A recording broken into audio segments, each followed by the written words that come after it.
How confident are you that this will pass? Well, we've got, 35 minutes left. We've done just about everything we can. We had literally almost 100,000 people sign the petition to get this on the ballot. That's a Herculean feat. And actually, there was a group of folks who mounted a campaign to try to prevent us from doing that. Unprecedented in Maine political history. That was an extraordinary challenge. The ballot question, Justin, and you I think touched on it. It's very confusing. I think it was the first question you asked me. What does yes mean and what does no mean? Getting a yes vote is always tough in a ballot initiative like this, and it's that much tougher when the ballot question is sort of confusing like that.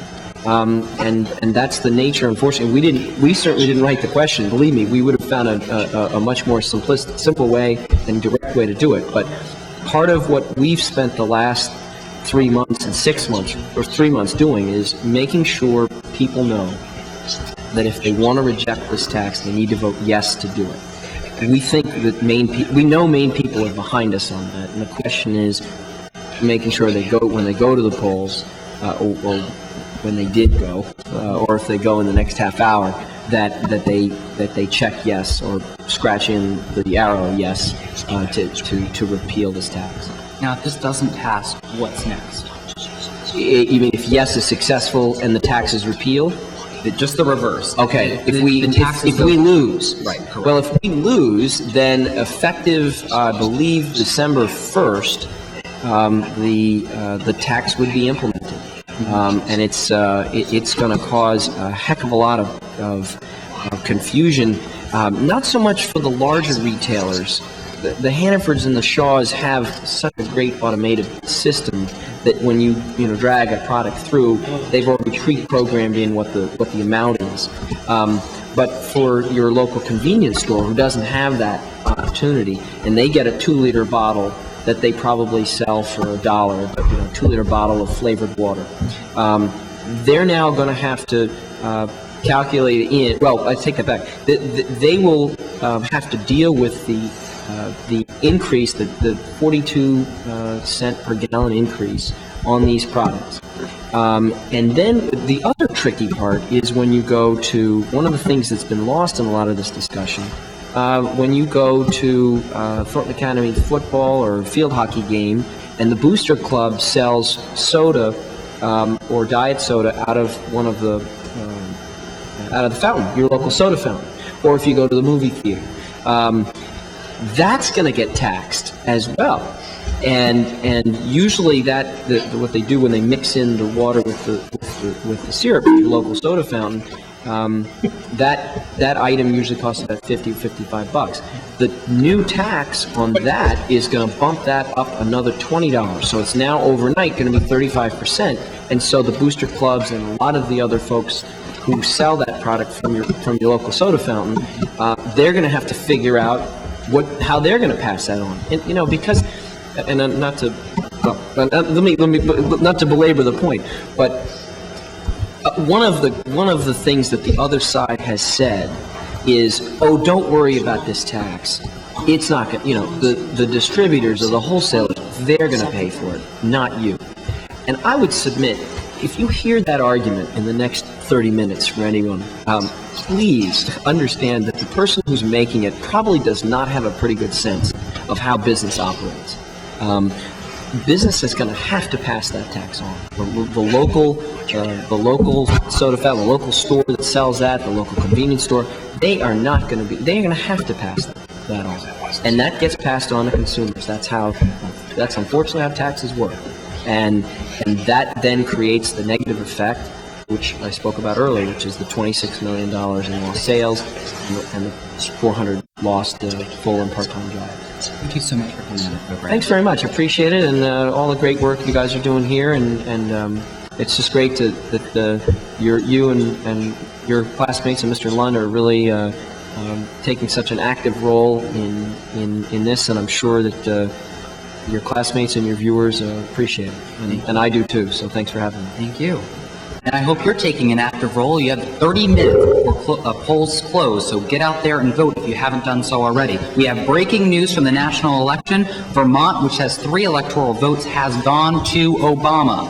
Vermont, once again, has gone to Obama, CNN projection. Also, Kentucky, that has 8 electoral votes, it went for McCain. Now, again, this is a CNN projection, breaking news. Kentucky, 8 electoral votes, has gone for John McCain.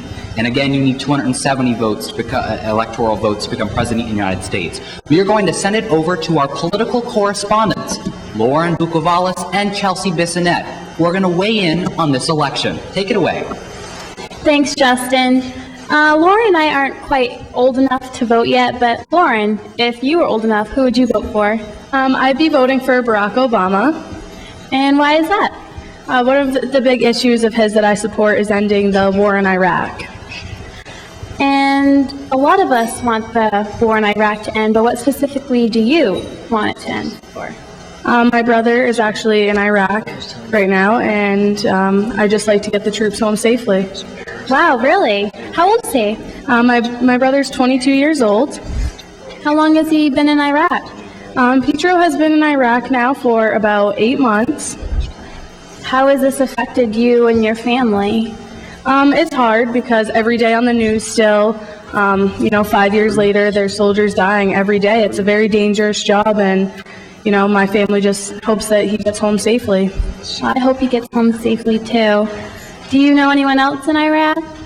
Just a few of my brother's friends are over there. They have a very dangerous job. Yeah, I agree that I think the war in Iraq needs to end, too. Is there anything else about the war?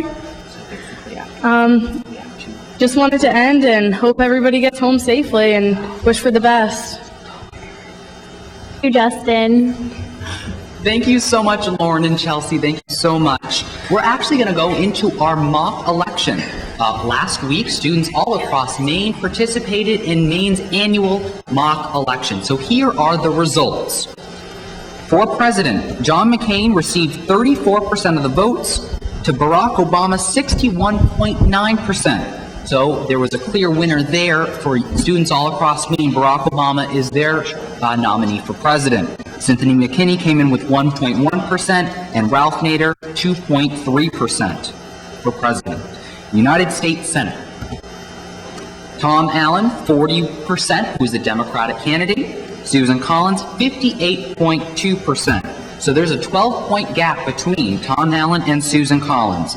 So for Senate, Susan Collins is the student senator. Representative to Congress, District 1, Shelley Pingree, 48.6%, who's the Democrat, to Republican Charlie Summers, 50.6%. So according to these mock results, there's only a 2-point gap. Representative to Congress, District 2, John Frary, the Republican, 36.8%, and Democratic incumbent, Michael Mishu, 62.5%. So there's a big gap there. Let's go on to the questions on the ballot. Again, this is the mock election results. These are not the actual results. These are taken from students all across Maine last week. Question 1, People's Veto, which is the Deergo beverage tax. Yes, actually won the day with 52.9%. To the nays, 47.1%. Question 2, Citizen Initiative. Oxford County Casino did not pass with 55.2%. To the yeas, 44.8%. Moving on to the last question. Question 3, bond issue, drinking water wastewater bond. It did pass with 57% to 42%. Again, these were the mock election results from all across the state of Maine. We are going to go to an interview. We have Bobby Mills, who is the Democratic candidate for Register of Probate here in York County. Welcome to the program. Thank you, Justin. Thank you. I appreciate you inviting me. Definitely. Well, it's very important to have each candidate on and representing their viewpoints so that people can make an informed decision at the polls. Yes, sir. Definitely. So, why do you want to be Register of Probate? Well, Register of Probate, it deals with a lot of the sensitive issues with families. There's wills, there's probates, there's adoptions, there's name changes. Those are very sensitive issues. And from my experience over the last 12 years, there's been a lot of turmoil in the probate court office, and fortunately we have a new judge that's going in. And 2.5 years ago, I made the decision to challenge the incumbent Register of Probate to hopefully make a change with the entire court process.